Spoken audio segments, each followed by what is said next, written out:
السلام علیکم ورحمۃ اللہ وبرکاتہ۔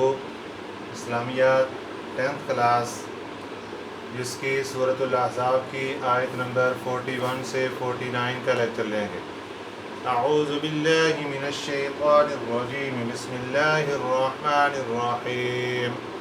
یا ایہا الذین آمنوا اذکروا اللہ ذکرا کثیرا وسبحوہ بکرۃ وأصیلا، هو الذي يصلي عليكم وملائكته ليخرجكم من الظلمات إلى النور وكان بالمؤمنين رحيما، تحيتهم يلقونه سلام، تحيتهم يوم يلقونه سلام وأعد لهم أجرا كريما۔ يا أيها النبي إنا أرسلناك شاهدا ومبشرا ونذيرا وداعيا إلى الله بإذنه وسراجا منيرا، وبشر المؤمنين بأن لهم من الله فضلا كبيرا، ولا تطع الكافرين والمنافقين ودع أذاهم وتوكل على الله وكفى بالله وكيلا۔ يا أيها الذين آمنوا إذا نكحتم المؤمنات ثم طلقتموهن من قبل أن تمسوهن فما لكم عليهن من عدة تعتدونها فمتعوهن وسرحوهن سراحا جميلا۔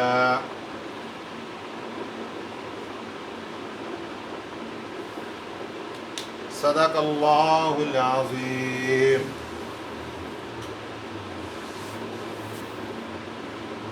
سورۃ الاحزاب کی اس پہلی آیت مبارکہ میں اللہ رب العزت ارشاد فرما رہے ہیں، یا ایہا الذین آمنوا اذکروا اللہ ذکرا کثیرا وسبحوہ بکرۃ واصیلا۔ اے ایمان والو، اللہ کا ذکر کثرت کے ساتھ کرو، وسبحوہ بکرۃ واصیلا، اور اس کی تسبیح کرو بکرۃ واصیلا، صبح اور شام۔ بکرہ کہتے ہیں صبح کو اور اصیلا کہتے ہیں شام کو۔ اس کی تسبیح بیان کرو صبح اور شام۔ یہ ذکر کرنا ایسا عمل ہے کہ اللہ رب العزت نے اس کی کثرت کا حکم دیا ہے۔ باقی اعمال کا اگر ہم جائزہ لیتے ہیں تو نماز کو 5 وقت میں فرض کیا گیا ہے، پھر ہر فرض نماز کی رکعتیں متعین کر دی گئیں کہ اتنی اتنی رکعتیں ہر نماز کے لیے متعین ہیں۔ روزہ ہم دیکھتے ہیں تو 1 مہینے کے لیے فرض کیا گیا ہے۔ حج کو دیکھتے ہیں تو وہ زندگی میں 1 مرتبہ سال کے بعد آتا ہے۔ زکوٰۃ کو دیکھتے ہیں تو اس کی مقدار بھی متعین کر دی گئی ہے۔ لیکن ذکر اللہ یہ ایک ایسا عمل ہے کہ جس کے بارے میں اللہ پاک ارشاد فرما رہے ہیں کہ ذکر اللہ، اذکر اللہ ذکرا کثیرا، کہ اللہ کا ذکر کثرت کے ساتھ کرو۔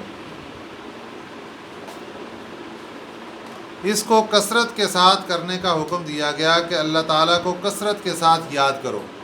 جتنا اللہ کی ذات کو یاد کریں گے، فاذکرونی اذکرکم، اللہ پاک فرماتے ہیں تم مجھے یاد کرو، میں تمہیں یاد کروں گا۔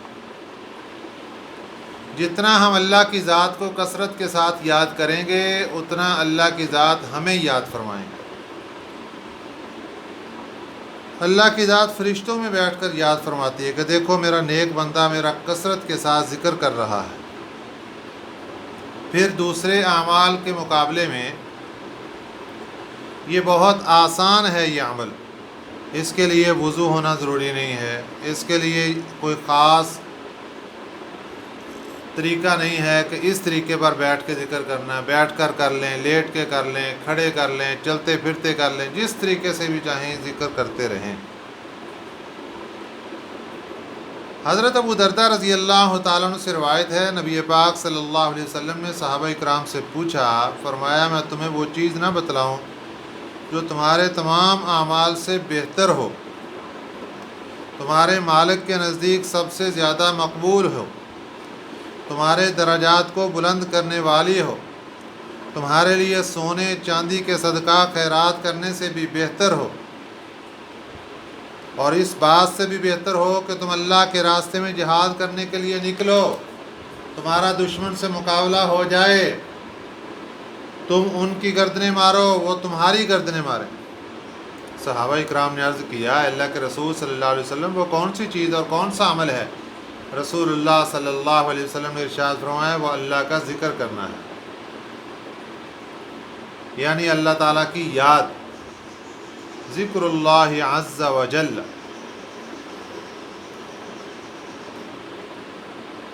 حضرت ابو ہریرہ رضی اللہ تعالیٰ عنہ سے روایت ہے، فرماتے ہیں میں نے نبی پاک صلی اللہ علیہ وسلم سے ایک دعا سنی کہ آپ صلی اللہ علیہ وسلم یہ دعا پڑھتے تھے جس کو میں نے کبھی نہیں چھوڑتا۔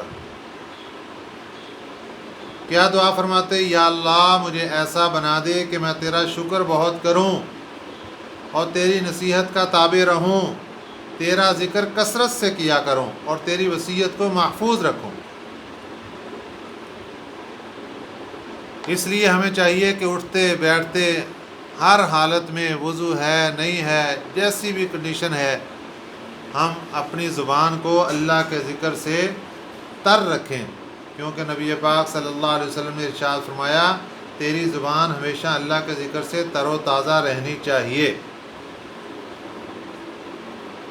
حضرت ابو سعید خدری رضی اللہ تعالیٰ سے روایت ہے، نبی پاک صلی اللہ علیہ وسلم نے ارشاد فرمایا، تم اللہ کا ذکر اتنا کرو کہ دیکھنے والے تمہیں دیوانہ کہیں۔ وَسَبِّحُوهُ بُكْرَةً وَأَصِيلًا، اللہ تعالیٰ کی پاکی بیان کرو صبح اور شام۔ اس میں تمام اوقات آ گئے، تخصیص یہ کر دی کہ اول سے آخر تک ہر وقت سارے کے سارے اوقات اس میں شامل ہو گئے۔ اس کے بعد فرمایا، هُوَ الَّذِي يُصَلِّي عَلَيْكُمْ وَمَلَائِكَتُهُ لِيُخْرِجَكُم مِّنَ الظُّلُمَاتِ إِلَى النُّورِ وَكَانَ بِالْمُؤْمِنِينَ رَحِيمًا۔ یہ جس رب کا ذکر کرنے کا تمہیں حکم دیا گیا ہے اس کا ذکر کرو گے تو فائدہ کیا ملے گا؟ هُوَ الَّذِي يُصَلِّي عَلَيْكُمْ، اللہ وہ ذات ہے جو رحمت بھیجتا ہے تمہارے اوپر، وَمَلَائِكَتُهُ، اور اس کے فرشتے بھی، لِيُخْرِجَكُم مِّنَ الظُّلُمَاتِ إِلَى النُّورِ، تاکہ تمہیں نکال دیں ظلمات سے روشنی کی طرف، وَكَانَ بِالْمُؤْمِنِينَ رَحِيمًا، اور وہ اللہ کی ذات مومنوں پر بہت رحم کرنے والی ہے۔ اس میں یہ بات سمجھ لیجئے کہ هُوَ الَّذِي يُصَلِّي عَلَيْكُمْ، اللہ رحمت بھیجتا ہے اور اس کے فرشتے بھی رحمت۔ فرشتوں کی رحمت سے مطلب یہ ہے کہ فرشتے مومنین کے لیے رحمت کی دعا کرتے ہیں۔ اللہ تو ڈائریکٹ رحمت بھیجتا ہے اور فرشتے اللہ تعالیٰ سے رحمت کی دعا کرتے ہیں۔ تحیتہم یوم یلقونہ سلام، اس کا دوسرا فائدہ یہ ہوگا، یہ تو دنیا میں کام آ رہا ہے اللہ کا ذکر کثرت کے ساتھ کرنے سے کہ اللہ رحمت بھیجتے ہیں، فرشتے بھی لگ جاتے ہیں، انسان کو ظلمات سے نور کی طرف، اندھیروں سے روشنی کی طرف، گناہوں سے نیکیوں کی طرف اللہ پاک لے آتے ہیں، مومنوں پر بڑے رحم گزار ہیں۔ اس کے بعد فرمایا تحیتہم یوم یلقونہ سلام، دوسرا فائدہ یہ ہوگا کہ یہ جو اللہ کا ذکر کثرت کے ساتھ کرنے والا بندہ ہے، اس کی ملاقات جب اللہ میاں کے ساتھ ہوگی تو تحیتہم، تحیہ کا معنی تحفہ بھی ہو سکتا ہے، دعا بھی ہو سکتا ہے۔ جس دن وہ اللہ تعالیٰ سے ملیں گے تو ان کا تحفہ اور دعا ہوگی سلام۔ اللہ رب العزت خود سلام فرمائیں گے، یہ کب کی بات ہوگی؟ بعض مفسرین فرماتے ہیں جب انسان کی موت کا وقت آتا ہے تو مومن بندے کی روح قبض کرنے کے لیے فرشتے آتے ہیں تو اس کو اللہ پاک کا سلام پہنچاتے ہیں، یہ اس کا اعزاز ہے۔ دوسری بات لوگ ارشاد فرماتے ہیں کہ یہ قیامت کے روز کا واقعہ ہوگا کہ اللہ تعالیٰ کے جب آمنے سامنے ہوگا تو پھر اللہ تعالیٰ اس کو سلام فرمائیں گے، السلام علیکم کہا جائے گا۔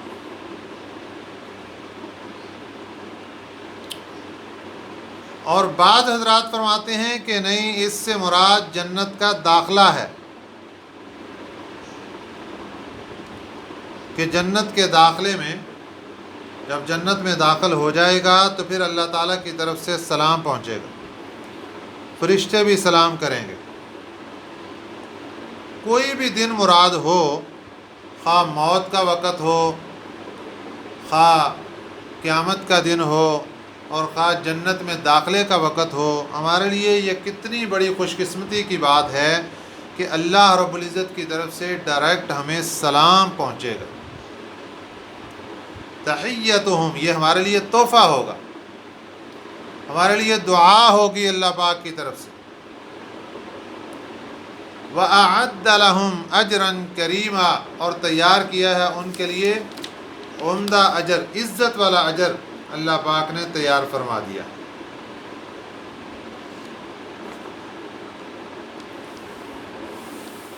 اور اس آیت مبارکہ سے ایک یہ مسئلہ بھی ثابت ہو گیا کہ جب ہم ایک دوسرے سے ملاقات کریں، خواہ چھوٹے ہوں یا بڑے ہوں، تو ہمیں السلام علیکم کہنا چاہیے، کیونکہ یہ کتنا بڑا عمل ہے کہ جب اللہ میاں کی ملاقات مومن کے ساتھ ہوگی تو اللہ میاں بھی یہ عمل کریں گے کہ السلام علیکم فرمائیں گے، تو اس سے بڑھ کر اس کے لیے کتنی بڑی نسبت حاصل ہو گئی۔ اس سے بڑھ کر اور اس کو کیا نسبت چاہیے کہ یہ عمل مومنوں کو بھی آپس میں کرنا چاہیے، اس کے بارے میں شریعت کا حکم ہے۔ اس کے بعد یا ایھا النبی انا ارسلناک شاہدا، مکہ مکرمہ کے کافر نبی پاک صلی اللہ علیہ وسلم کو بہت پریشان کرتے تھے۔ اللہ پاک نے تسلی کے لیے یہ بات ارشاد فرمائی کہ اے میرے نبی صلی اللہ علیہ وسلم انا ارسلناک، آپ لوگوں کی باتوں سے پریشان نہ ہوں، ہم نے آپ کو بھیجا ہے شاہدن، گواہی دینے والا، ومبشرن، خوشخبری سنانے والا، ونذیرن، ڈرانے والا، وداعیا الی اللہ باذنہ، اور اللہ کی طرف بلانے والا اسی کے حکم سے، وسراجا منیرا، اور روشن چراغ۔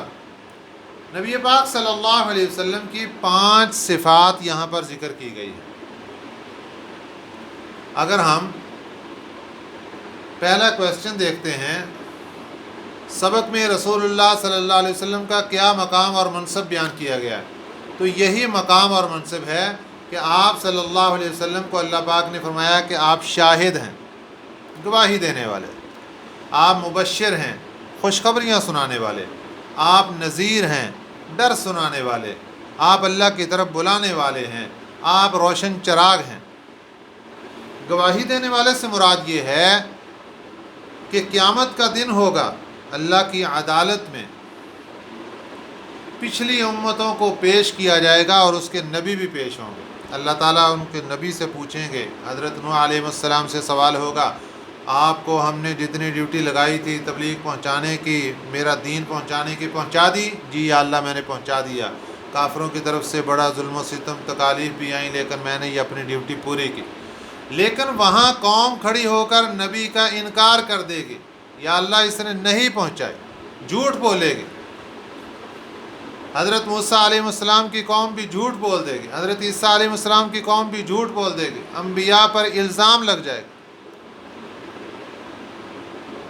تو اللہ پاک پھر اس امت سے پوچھیں گے، یہ جو آخری امت ہوگی، یہ جا کر کہے گی کہ یا اللہ ہم گواہی دیتے ہیں کہ انبیاء نے پورے کے پورا دین اپنی امت تک پہنچا دیا، یہ امتیں جھوٹ بول رہی ہیں۔ لیکن امتیں آگے سے اس امت کے اوپر دعویٰ دائر کریں گی کہ یا اللہ یہ تو اس وقت موجود ہی نہیں تھے، یہ بہت بعد میں آئے ہیں، اس لیے ان کی گواہی کیسے معتبر ہے۔ اللہ میاں پوچھیں گے اس امت سے کہ بتاؤ بھی آپ کیسے گواہی دینے والے، آپ تو اس وقت موجود نہیں تھے۔ تو یہ امت کہے گی کہ یا اللہ ہمیں بتایا ہے آپ کے پیارے رسول سید الاولین والآخرین امام الانبیاء حضرت محمد رسول اللہ صلی اللہ علیہ وسلم نے، اور ان کو بتایا قرآن پاک نے۔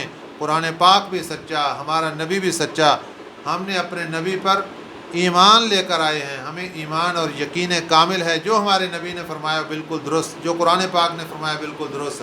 اللہ پاک اس امت کی گواہی کو قبول فرمائیں گے، پھر اپنے نبی صلی اللہ علیہ وسلم کو بلائیں گے، اور ہمارے نبی صلی اللہ علیہ وسلم آ کر اپنی امت کی گواہی کی تصدیق فرمائیں گے کہ یا اللہ یہ جو امت کہہ رہی ہے یہ بالکل درست کہہ رہی ہے۔ اس لیے اللہ پاک نے یہ خطاب دیا اپنے نبی صلی اللہ علیہ وسلم کو، فرمایا یا ایھا النبی، اے نبی صلی اللہ علیہ وسلم، انا ارسلناک، ہم نے بھیجا آپ کو شاہداً، گواہی دینے والا، یہ قیامت کے روز کی گواہی، ومبشراً، خوشخبری سنانے والا۔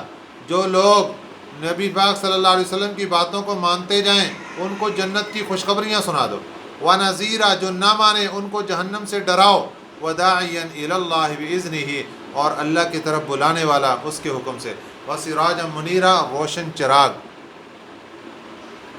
روشن چراغ یہ ہمارے نبی صلی اللہ علیہ وسلم کی ایک صفت ہے۔ جس طرح روزانہ ایک چراغ طلوع ہوتا ہے جس سے پورے کا پورا جہان روشن ہو جاتا ہے، جس کو سورج کہتے ہیں، یہ آفتاب ہے۔ ایک آفتاب آج سے 1500 سال پہلے سیدہ آمنہ رضی اللہ تعالی عنہا کی گود میں طلوع ہوا۔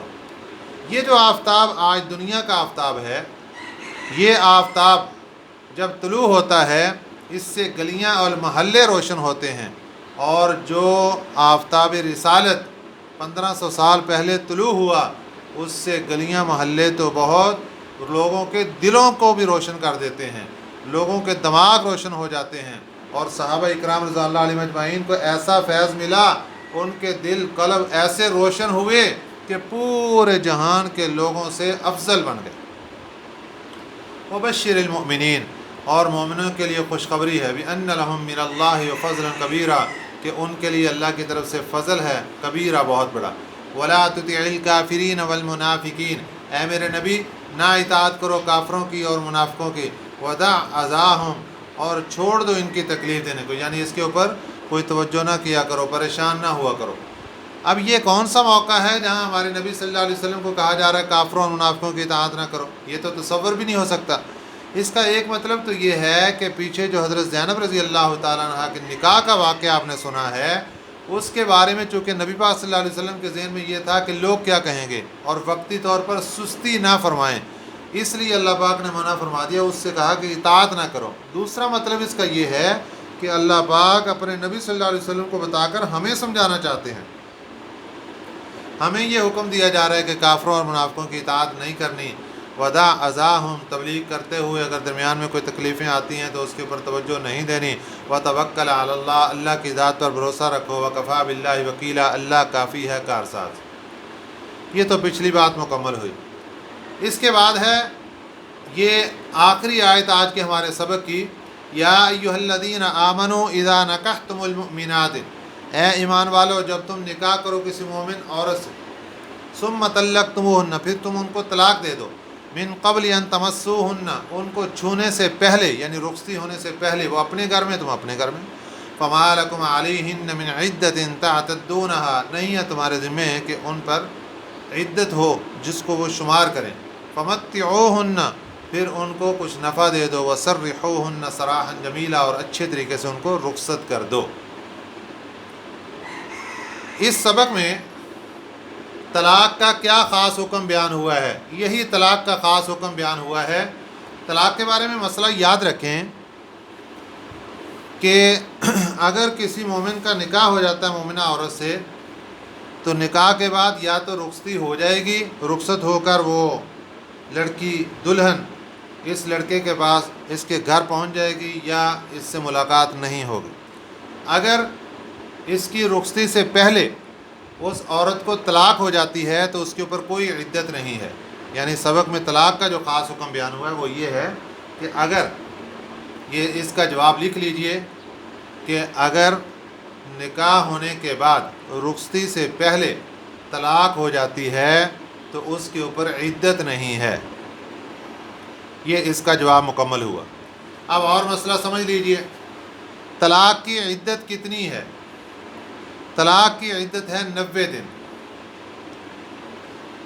اور اگر کسی کا خاوند فوت ہو جائے تو وہ عورت بیوہ ہو جاتی ہے، اس کی عدت ہے 4 مہینے 10 دن، 4.25 مہینے اس عورت کی عدت ہے جس کا خاوند فوت ہو جائے، وہ بیوہ ہو جاتی ہے تو اس کی عدت 4 مہینے 10 دن ہے۔